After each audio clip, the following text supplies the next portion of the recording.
하나님 말씀 보겠습니다. 마태복음 9장 9절로 13절까지 말씀입니다. 신약성경 13쪽입니다. 마태복음 9장 9절로 13절까지 신약성경 13쪽 제가 봉독해 드리겠습니다. 예수께서 그곳을 떠나 지나가시다가 마테라라는 사람이 세간에 앉아있는 을 보시고 이르시되 나를 따르라 하시니 일어나 따르니라. 예수께서 마태의 집에 앉아 음식을 잡수실 때에 많은 세리와 죄인들이 와서 예수와 그의 제자들과 함께 앉았더니 바리새인들이 보고 그의 제자들에게 이르되 어찌하여 너희 선생은 세리와 죄인들과 함께 잡수시느냐. 예수께서 들으시고 이르시되 건강한 자에게는 의사가 쓸데없고 병든 자에게라야 쓸데있느니라. 너희는 가서 내가 긍휼을 원하고 제사를 원하지 아니하노라 하신 뜻이 무엇인지 배우라. 나는 의인을 부르러 온 것이 아니요 죄인을 부르러 왔노라 하시니라. 오늘 아침에는 죄인을 부르러 왔습니다. 이런 제목으로 말씀을 증거하고자 합니다.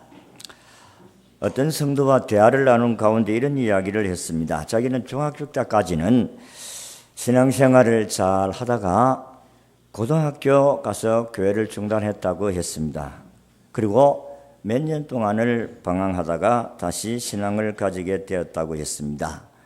왜 방황을 했느냐라고 물었더니 교회에 대한 상처가 있어가지고 그랬다는 것입니다. 무슨 상처를 받았느냐고 물었더니 자기는 교회 가면 사랑이 많고 거룩한 사람들이 모여서 용서하고 그리고 기쁨이 넘치고 하는 일들마다 잘 되어주는 줄 알았는데 막상 교회 와서 보니까 그렇지 않더라는 것입니다.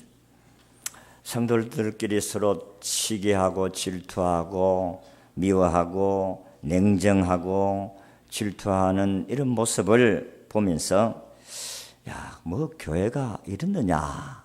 그래서 자기가 교회를 중단했다는 것입니다. 그런데 나중에 깨달은 것은 교회가 거룩한 사람들이 모여 있는 곳은 아니다 하는 사실을 깨달았다는 것입니다.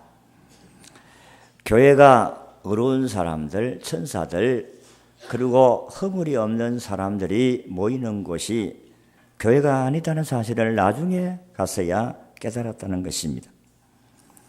오늘 우리가 읽은 성경의 말씀에 그런 이야기들을 해주고 있습니다.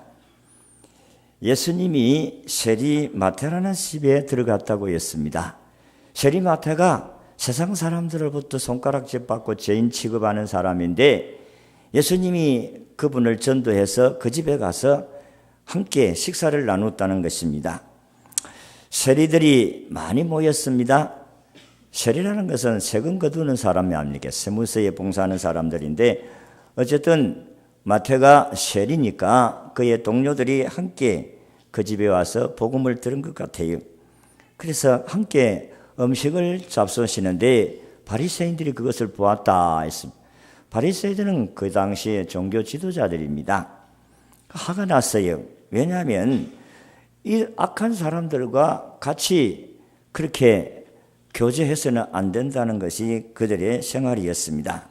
그런데 걸어가시다는 예수님이 세리와 죄인들과 상종도 안 해야 되는데 이 사람들과 어울리면서 함께 식사를 하고 있으니까 이 사람은 엉터리다. 그래서 이 사람들을 비난했습니다. 그때 예수님의 대답이 오늘 12절과 13절에 아주 중요한 말씀을 하십니다. 나는 이 세상에 오신 이유가 의인을 부르러 온 것이 아니고 죄인을 부르러 왔다. 그렇게 말씀을 하시고 건강한 자에게 위헌이 쓸데없고 병든 자에게라야 위헌이 쓸데있느니라. 그렇게 말씀을 하셨습니다. 예수 그리스도의 탄생함을 우리가 환영하고 받아들이고 축하하는 성탄절이 다가오고 있습니다. 우리가 왜 예수님을 믿어야 되고 예수님이 왜 이 세상에 오셨나 하는 사실을 확실하게 깨달아야 할 것입니다. 그래야 성탄절의 의미가 있고 또 주님을 축하하는 마음들이 달라질 수가 있다 하는 것입니다. 오늘 우리가 읽은 성경에서 예수님은 이 교회에 대해서 두 가지의 비유로서 우리에게 말씀을 합니다. 교회라는 것은 하나의 환자들이 모이는 곳이다. 건강한 자에게 위헌이 있을 때 없고 병든 자에게라야 위헌이 있을 때 있다. 이 의사입니다. 의사는 병원에 있지 건강한 사람들이 있는 곳에 있는 것이 아닙니다. 그렇기 때문에 교회는 병원과 같다. 이렇게 하나의 비유를 하시고 또 하나의 비유는 내가 이 세상에 의인을 부르러 온 것이 아니라 죄인을 부르러 왔다. 죄인이 가는 곳이 어디입니까? 죄인들이 벌을 받는 곳이 어디예요? 잘 모르십니까? 감옥수 아닙니까? 한마디로 말해서 깜빵이 세상마다 깜빵이라 하죠. 교도소입니다. 여러분, 죄인들에게는 용서가 필요해요. 근데 예수님이 이 세상에 오신 목적이 죄인들을 용서해 주기 위해서 왔다. 그러니까 두 가지 비유를 하는데 첫 번째는 따라합시다. 교회는 죄인들이 모이는 곳이다. 여러분들 기분 나쁘게 생각하는데 모습이 내가 무슨 도둑질을 했나, 뭐 강간을 했나, 내가 무슨 살인죄를 범했나, 무슨 나를 죄인 취급하느냐 이렇게 생각하는 사람도 있을 수가 있겠어요. 그런데 예수님이 우리에게 말씀을 하시기를 나는 죄인들을 위해서 있다 그렇게 말씀을 하십니다. 오늘 여러분들이 여기에 나는 의롭다고 생각하는 사람들은 예수 믿을 이유가 없습니다. 왜냐하면 죄 없는 사람이 어디 갑니까? 천국 가잖아요. 죄 없는데 예수 믿을 이유가 없습니다. 여러분들이 죄가 없으면 예수 믿을 이유도 없고 막바로 천국 직행입니다. 그러니까 예수 그리스도가 오늘 우리를 향하여서 너희들은 죄인이다 이렇게 말씀을 하고 있습니다. 그래서 세상 사람들 가운데 예수를 믿으려고 교회에 오면은 회개하락하고 죄인들이라고 기분 나쁘다 이게. 그런데 우리가 깊이 생각하면 여러분들과 제가 허물이 없는 사람은 한 사람도 없습니다. 여러분 교도소에 가보세요. 얼마나 문제가 많은지. 전국의 죄인들이 다 모여 있는데 어떻게 문제가 없겠어요. 그래서 서로 싸우기도 하고 그래서 독방에 들어가기도 하고 막 터져가지고 눈티 반티가 된 사람도 있고 막 그래요. 교회도 교도소와 같다. 모든 죄인들이 모이는 곳이기 때문에 문제가 없을 수가 없습니다. 교회는 문제가 많아요. 왜냐하면 죄인들이 모인 곳이기 때문이다. 그러니까 교도소는 잡힌 죄인들이고 교회 안속에 있는 우리들은 안 잡힌 죄인들이다. 그래서 교도소는 여러분 글자 그대로 가르쳐서 바르게 교도해서 바르게 사람을 만드는 것이라 해서 교도소인데 어디 그렇습니까?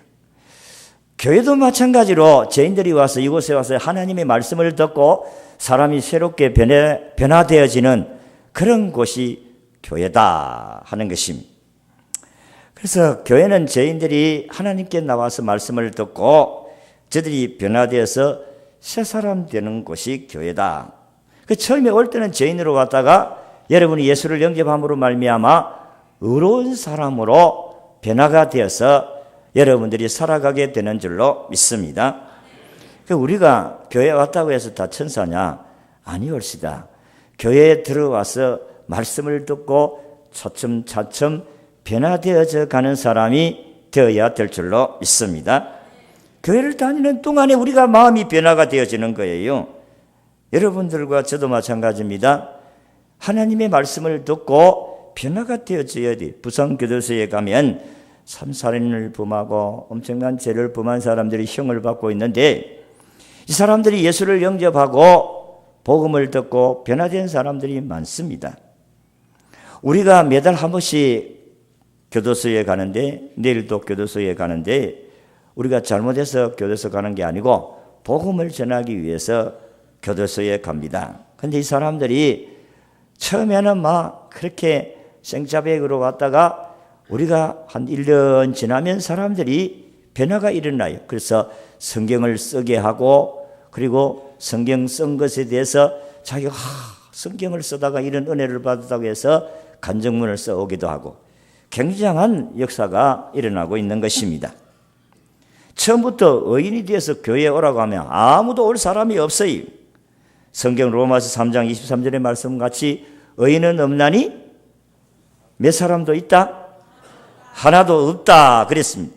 그래서 우리가 기본적으로 교회가 어떤 곳인가 대해서 바른 깨달음이 있으면 훨씬 더 많은 사람들을 인도해 올 수가 있다 하는 것입니다.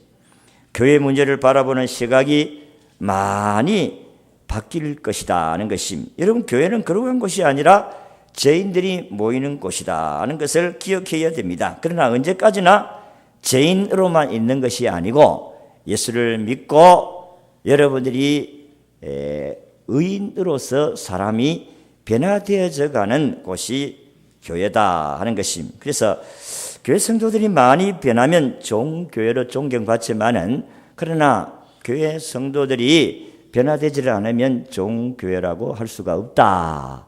우리가 문제다 하는 것입니다.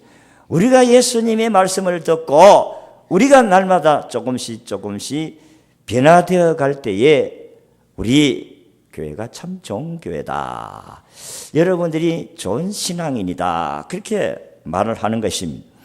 여러분들이 지난 우리 신문지상을 통해서 남아프리카 공화국 거기에 전 대통령이었던 넬슨 만델라라는 대통령이 돌아가셨는데, 이야, 그분은 교황이 죽어서 장례식 하는 부금 같은 그런 장례식을 했지 않습니까? 그분은 참 자유와 인권과 화합을 위해서 투쟁을 하다가 27년 동안 감옥살이하고 나중에 대통령이 되어서 그가 자기들을 그렇게 핍박하고 그렇게 고통을 주었던 사람 복수하지 아니하고 그들을 다 가슴에 품고 안고 그렇게 나라를 다스리다가 은퇴를 하고 돌아가셨습니다. 그런데 그분이 돌아갔을 때 세계의 정상급들의 대통령급들의 사람들이 다 와서 조문을 하고, 그래서 저들이 그 쿠바하고 미국하고 얼마나 원수입니까? 그런데 원수들이 서로 악수를 하고 하야를 하는 그런 아름다운 모습을 볼 수가 있었습니다. 여러분이 한 사람이 가슴을 품으니까 온 세계가 하나가 되었습니다. 하나님의 사랑이 그 삶 속에 마음속에 들어가니까 사람을 품을 수가 있고 사람을 용서할 수가 있습니다. 어떻게 용서할 수가 있어요? 27년 동안 감방에 쳐놓고 고통스럽게 했던 그 사람들을 생각하면 이를 갈고 능지처참을 하고 복수를 할 수 있는 그런 마음임에도 불구하고 그를 다 가슴에 안으니까 온 세계가 그의 죽음을 애도했다. 그래서 거기에 시민들 가운데서 당신은 우리에게 너무나도 크고 행복을 주어서 우리는 그저 노래하고 춤추고 그렇게 환영을 하고 보낸다, 이런 표현을 했습니다. 당신은 우리에게 너무 큰 행복을 주었어. 우리는 신앙인으로서 그것을 볼 때마다 그 광경을, 저는 장례식을 구경을 하지 못했는데 신문을 통해서 제가 본 결과는 그리스도 안에 있는 사람들은 사람이 변화되고 그리고 모든 사람들을 가슴에 안을 수 있구나 하는 생각을 가졌습니다.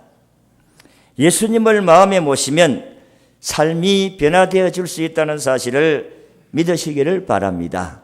우리 280장 찬송같이 예수 앞에 나오면 죄 사함 받으며 주의 품에 안기어 편히 쉬게 하리라. 우리 주만 믿으면 모두 구원 얻고 영생 복락 멸류관 확실히 받겠네. 예수님을 영접하면 우리의 삶이, 마음이 새롭게 변화되어지고 새롭게 살려고 하는 소원과 능력이 우리에게 온다는 사실을 믿으시기를 바랍니다. 우리가 누구든지 교회에 올 수 있는 그런 환경을 만들어야 됩니다. 교회는 죄인들이 오는 곳인데 내가 예수를 먼저 믿고 변화되었으면 또 다른 죄인들이 오면 그 사람도 변화되어서 우리와 함께 하나님을 섬길 수 있는 사람들로 만들어 가야 된다 이 말이에요. 이 환경이 중요해요. LA 가면은 갈보리 채플이라는 교회가 있습니다. 척 스미스 목사님이 목회를 하는 교회인데 70년대에 방황하던 미국에 수많은 히피족들이 있어요. 머리 이만큼 그 맨발로 다니고 막 식도 안 하고 그 박스를 만들어 거기에서 잠을 자고 이런 참 히피족들이 많았는데 이들에게 복음이 전하여서 거기에서 변화가 일어났습니다. 그래서 이 히피족들이 교회로 몰려오는데 교회가 받아들이지를 못해. 여러분 생각을 해보세요. 마약과 술과 그리고 참 또 뭐 이 담배를 피워서 그리고 모욕도 하지 않고 맨발로 다니고 그게 옆에 여러분들이 그런 사람 옆에 앉았다고 생각을 해보세요. 냄새나고 기분 나쁘고 그 다 도망가는 거예요. 그러니까 이 히피족들이 들어왔다가 야, 이 교회가 무슨 이랬느냐. 우리도 예수 믿고 좀 새롭게 살아가려고 하는데 그런데 어느 날 보니까 이 척 스미스 목사님이 목회하는 이 교회는 히피족들을 다 받는다 하는 소문을 듣고 히피족들이 그 교회에 감으로 교회가 붐이 일어났다는 것입니다. 그런데 생각을 해보세요. 이런 사람들이 교회에 들어올 때에 이 교회 당회가 야 우리 어떻게 하면 좋겠느냐. 야 카페트 같은 거는 막 맨발로 다니까 카페트 더러워지고 냄새나고 이러니까 그래도 이런 사람들 우리가 받지 않으면 이 사람들 어떻게 되겠나. 그 받아들이기로 결정을 하고 온 성도들이 이들을 어떻게 모욕도 시키고 어쨌든 사람은 모욕을 시키고 뭐 밥도 먹여주고 어쨌든 이 사람들을 이렇게 잘 환영하고 받아들이니까 사람이 변화돼요. 이 사람들이 변화가 되어가지고 교회를 섬기고 하니까 교회가 부흥이 되어지고 이들 가운데서 변화가 되어서 목회자가 된 사람 미국 전역에 많다는 것입니다. 여러분, 교회는 어려운 사람들이 오는 곳이 아닙니다. 죄인들이 와서 사람이 변화되어 새 사람 되어지고 새 사람 된 사람들이 또 다른 사람을 환영하고 받아들이고 그 사람들이 또 나가서 또 다른 사람들을 받아들이고 또 변화돼서 또 가서 이게 교회다 하는 것이 예수님이 오신 목적이 그렇다는 것이 오늘 성경이 분명히 말씀을 하셨습니다. 예수님이 이 세상에 오신 것은 저희들을 위해서 온 것이지 의로운 사람을 위해서 온 것이 아니다고 말씀을 하셨습니다. 예수 믿고 제사함받아 의롭게 되었다고 믿습니까? 그렇다면 또 다른 사람들이 죄인들이 들어왔을 때에 그들도 변화된 사람으로 살아갈 수 있도록 우리의 마음에 준비의 자세가 있어야 한다는 것입니다. 정죄하고 손가락질하고 미워하고 질투하고 그러면 교회 들어갔다가 시험당한 사람들이 참 많습니다. 교회가 진정 살아있는 교회가 되려고 하면 문제 많은 죄인들이 교회를 통해서 변화가 되어 새 사람이 되어지는 간증자가 많아야 된다는 것입니다. 과거의 내 모습은 이러했는데 이제는 내 모습이 이렇습니다. 이렇게 바뀌고 있습니다. 하는 간증들이 많아져야 참된 교회인 줄로 믿습니다. 우리 교회는 이런 간증들이 살아있는 교회가 되어져 가고 있는 줄로 믿습니다. 그렇습니다. 우리가 변해야지. 변하지 아니하면 또 다른 사람들이 형편없는 사람들이 들어오면 어떻게 그들을 안을 수가 있겠어요? 어떻게 더러워진 부분을 우리가 청소할 수가 있겠느냐 하는 것입니다. 우리는 교회가 죄인들이 모인 것임을 인식을 하고 우리의 마음 자세가 다시 달라져야 한다는 것입니다. 내도 의로운 사람이 되었지만 난 천사가 아니에요. 또 죄를 지을 수 있는 연약한 인생임을 고백하고 우리는 또 다른 사람, 내보다 연약한 사람, 내보다 더 연약한 사람들을 돌볼 수 있는 마음의 자세가 생겨져야 된다. 구주 예수 그리스도의 탄생을 이 추리를 하고 그냥 축가송 부르고 그게 성탄절을 맞이하는 게 아닙니다. 주님이 이 세상에 오신 정말로 가난하고 병들고 소외받고 절망 가운데 있는 사람, 아이고, 오늘 이게 밥을 한 그릇 먹고 죽을란다, 이런 사람들에게 복음을 듣고 새로운 희망을 가질 수 있도록 만들어 주는 이 복음의 희소식을 들려주는 것이 교회이고 예수 믿는 우리들인 줄로 믿습니다. 우리가 희망을 줘야 돼요. 저들도 소망이 있다, 그래도 살 길이 있다, 희망을 줘야 될 줄로 믿습니다. 두 번째는 교회는, 따라합시다. 교회는 병든 사람들이 모이는 곳이다. 자, 12절을 같이 읽습니다. 시작. 예수께서 들으시고 이르시되 건강한 자에게는 의사가 쓸데없고 병든 자에게라야 쓸데가 있느니라.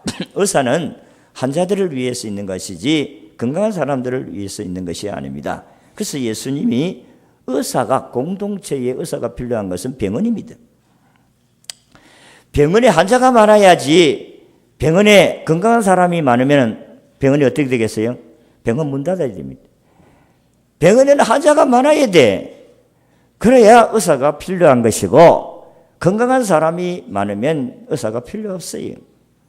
병원은 환자가 많아야 될 줄로 믿습니다. 교회는 병원과 같아요. 오늘 예수님이 말씀하신 것 같이 교회는 병원이다. 예수 믿는 사람들이 다 오는데 여기에 상처 없는 사람은 한 사람도 없다. 저나 여러분들이나 이 땅에 살아가면서 다 상처를 받아요. 사람에게 상처받고 사기당하고 속아서 마음이 상하고 가족관계 병들고 부부관계도 서로 다투어가 오늘도 그렇게 하고 사람이 없는지를 모르겠어요. 그런 기분 상해가지고 열받아가지고 앉아있을 수도 있어요. 그래서 주님이 교회가 그런 사람들이 필요한, 그런 사람들이 오는 사람들을 주님이 내가 치료해 주겠다. 주님은 만병의 의사인 줄로 믿으시기를 바랍니다. 자신을 사랑하지 못하고 늘 미워하고 죄악된 습관에 중독되어 있는 사람들, 끊을 수 없어가지고 항상 고민하는 사람들, 이런 사람들 주님이 필요한 사람들입니다. 이런 사람들에게 예수님이 필요하지 건강한 사람들에게는 예수님이 필요 없습니다. 병원에는 환자들이 많아야 되고 거기에 의사가 필요하다는 것입니다. 병원은 병든 자들이 와서 고침받아 건강을 회복하고 나가는 곳입니다. 교회는 환자들이 와서 여기에서 주님의 말씀을 통해서 치료받고 다시 희망과 용기를 가지고 기쁨을 가지고 다시 힘차게 삶을 시작하게 하는 곳이 교회인 줄로 믿으시기를 바랍니다. 우리의 영혼이 하나님의 말씀을 받아서 치료받습니다. 말씀을 듣고 깨닫고 묵상하면 죄인이 제사함 받고 용서받고 구원받는 은총이 임하게 되어지고 자신의 잘못을 깨닫고 회개하는 역사가 일어나게 되는 줄로 믿습니다. 히브리서 4장 12절의 말씀같이 하나님의 말씀은 살았고 운동력이 있어 좌우의 날선 어떤 것보다 더 예리하여 혼과 영감 및 관절과 골수를 찔러 쪼갠다. 여러분의 마음속에 있는 죄성과 죄를 누가 알 수가 있겠어요? 여러분, 내시경을 넣어서 우리의 마음속에 죄를 누가 발견하겠어요? 내시경이 아무리 발달해도 우리 속에 있는 죄는 끄집어낼 수가 없어요. 그런데 하나님의 말씀이 오늘도 우리 속에 있는 모든 죄악을 끌어내서 회개하게 하고 치료하게 하고 마음속에 있는 열등감을 치료하게 하시고 희망과 소망을 가지고 나도 열심히 살아야겠다는 용기를 주시는 줄로 믿습니다.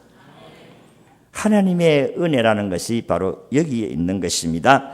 나는 살 소망이 없었는데 교회 가서 하나님 말씀을 듣고 예수님을 만나가 보니까 내가 왜 죽어야 되나, 살아야지.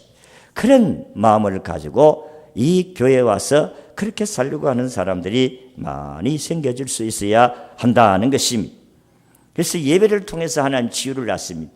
여러분, 이 예배가 그렇게 중요한 거예요. 예배 가운데 주님이 치료의 역사가 일어나는 줄로 믿으시기를 바랍니다. 사람들에게 상처받고 실망하고 무시당하고 생기는 내면의 병, 육체의 질병이 말씀을 통해서 치료하는 역사가 일어나게 된다 하는 것입니다. 여러분, 우리가 마음적으로 또 육체적으로 병이 있을 때마다 하나님 얼마나 고민합니까? 그래서 약을 먹기도 하고 그렇지만은, 그러나 그게 여러분들이 다 치료하는 게 아니에요. 병원에 가면 의사들이 하는 이야기가 마음을 평안하게 잡수시고 이 약 잡수시고 그렇게 하면 빨리 치료가 될 것입니다. 그런데 여러분의 마음이 편안하게 약을 잡숴야지 불안하게 약을 먹어도 효험이 없어. 그래서 병은 마음에서 온다 그런 말씀을 하지 않아요? 지난주에도 말씀한 같이 마음의 즐거움이 있어야 양약이 되지 보약이 되지. 마음의 근심은 뼈를 마르게 한다는데 어떻게 약이 효용이 있겠어요? 그래서 우리는 마음의 평안을 누가 주십니까? 주님이 주십니다. 예수 그리스도가 요한복음 14장 27절의 말씀같이 평안을 너희에게 주느라 나의 평안을 너희에게 주는 이 평안을 누구도 빼앗을 수가 없다. 세상이 주는 것하고 다르다고 했습니다. 내일 떼거리가 없어도 내일 죽을 값에 오늘 평안을 주시는 이 평안, 주님이 주시는 평안인 줄로 믿습니다. 주님 마음에 오시면 이런 평안을 누리게 될 줄로 믿으시기를 바랍니다. 그래서 교회 와야 돼. 그래서 여러분들이 마음이 상해 있을 때에 그래도 교회를 와야 치료를 받는 줄로 믿습니다. 여러분들이 다쳤는데 기분 나쁘다고 해가지고 병원에 안 갑니까? 나 기분 나빠서 나 치료 안 받는다. 그거 얼마나 불쌍한 사람이에요. 얼마나 미련한 사람입니까? 여러분이 집에서 부부가 싸워도 그래도 교회 가야 된다. 아이고 이래 가지고 교회 가가지고 아이고 은혜 받겠나? 여러분들이 기분 상해 가지고 아이고 병원에 간다고 해서 의사가 내 받아주겠나? 이거 똑같은 거예요. 여러분들이 마음이 상했으면 하나님 앞으로 나와서 주님의 말씀으로 위로를 받고 치료를 받아야 될 줄로 믿습니다. 치료받아야 돼요. 하나님의 말씀이 우리를 치료합니다. 하나님의 말씀이 약이에요. 하나님의 말씀이 우리에게 치료를 하시는 치료의 약이다 하는 것입니다. 그리고 마지막으로 교회 오면 변화된 사람들이 훈련을 받아야 됩니다. 여러분들이 예수를 믿고 내가 의로운 사람이 되었다, 새 사람이 되었다고 해서 천사 노릇하는 게 아닙니다. 여러분들이 용서받았다고 해서 여러분들이 죄 안 짓고 사는 사람이 아니다 이 말이에요. 여러분이 예수를 믿었다고 죄 안 짓습니까? 또 죄를 지어요. 그렇기 때문에 우리가 훈련을 받아야 됩니다. 습관적인 훈련이 있어야 돼요. 여러분들이 교회 오는 예배 생활, 이게 얼마나 중요한지 모릅니다. 예배 생활이 우리 삶에 있어서 참 능력 있는 신앙인이 되어줄 수가 있어요. 날마다 치료를 받으면 하나님께서 우리에게 새 힘을 주신다는 것입니다. 여호와를 앙망하는 자에게 새 힘을 주시리니 독수리가 날개를 치며 하늘로 올라간 같을 것이요. 달려가도 곤비치 아니하고 피곤치 아니하고 걸어가도 곤비치 아니하리로다. 그래서 교회는 변화받은 사람들이 훈련하는 곳입니다. 그래서 예배 훈련. 주일날은 예배 빠지지 마세요. 하나님 앞에 낮이나 밤이나 나오세요. 그리고 교회는 기도 훈련이 있어야 돼요. 기도 훈련도 하세요.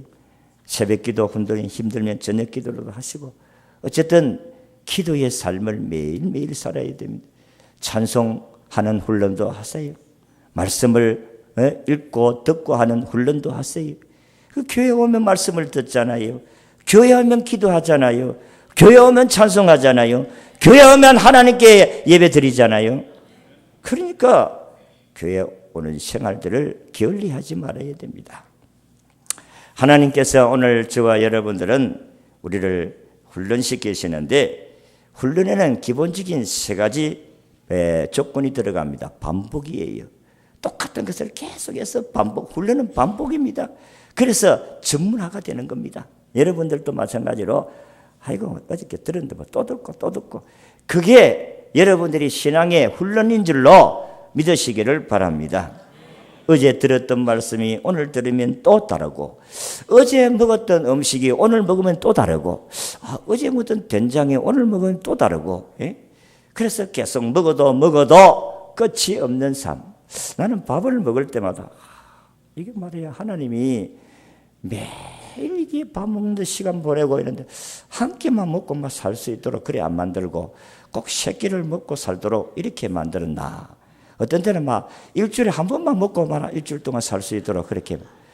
아니 동물들도 보면 겨울잠을 자는데 이 사람들이 기름기 확 먹고 겨울잠을 자고 봄 되면 일어나는데 우리도 하나님이 그렇게 하시면 얼마나 좋겠나. 그게 아니올시다. 우리는 계속해서 반복해서 먹고 또 싸고 먹고 또 싸고 그렇게 계속해서 그런 삶을 통해서 우리가 이 땅 위에서 건강하게 살아간다는 것입니다. 신앙 훈련은 습관화된 반복 훈련이 그 예배 생활 변함없이 하셔야 됩니다. 그리고 점검이 있어야 두 번째는 훈련에는 점검 가르치고 점검하는 두 가지가 꼭 겸비가 되어야 됩니다. 제가 공부를 할 때도 마찬가지로 여러분들이 예습을 해왔습니까? 기도를 몇 번 했습니까? 성경을 얼마나 읽었습니까? 이 점검을 해요. 그래야 진보가 있잖아요. 왜 학생들이 시험을 칩니까? 쟤들이 좀 발전을 했는가? 진보가 있는가? 확인하기 위해서 시험 치잖아요. 그리고 보상이 있어야 되고 그리고 또 간단한 암적도 필요합니다. 하세요. 응? 여러분들이 아이들에게 그냥 공부하라고 해서 공부가 잘 안 되잖아요. 근데 공부 잘하는 아이들은 야 공부하지 말아요. 그런 아이들이 공부를 잘해요. 공부 주일날 공부하지 말고 이제 평일에 열심히 주일날은 실컷 놀아라. 그리고 주일날은 교회 와서 예배드리라. 그런 아이들 공부 잘한다니까요. 여러분들이 또 공부만 잘해서 성공하는 게 아니고 여러분들이 아이들이 앞으로 장래를 하나님이 축복을 해 주셔야 그 아이가 장래가 잘 될 줄로 믿습니다. 공부만 잘한다고 되는 건 아니잖아요. 하나님 축복해 주시오. 자, 그래서 예수님이 이 세상에 오신 목적을 두 가지 비유로서 우리에게 말씀하십니다. 죄인들을 구원하기 위해서 이 세상에 오셨다. 그래서 교회는 마치 교도소와 같다. 죄인들이 이곳에 와서 말씀을 듣고 새롭게 변화되어지는 곳. 그리고 교회는 병원과 같다. 질병을 치료해 주시는 곳이다. 우리의 마음이 상한 사람들이 여기 와서 육체가 고통 가운데 있는 사람들이 와서 치료받고 돌아가는 곳이 교회다. 그래서 이곳에서 훈련을 받고 계속 반복해서 훈련을 받음으로 말미암아 건강한 신앙인으로 살아갈 수 있게 하는 것이 교회다. 어떤지 이런 삶을 우리 모두가 다 살아갈 수 있기를 주의 이름으로 축원합니다. 기도하겠습니다.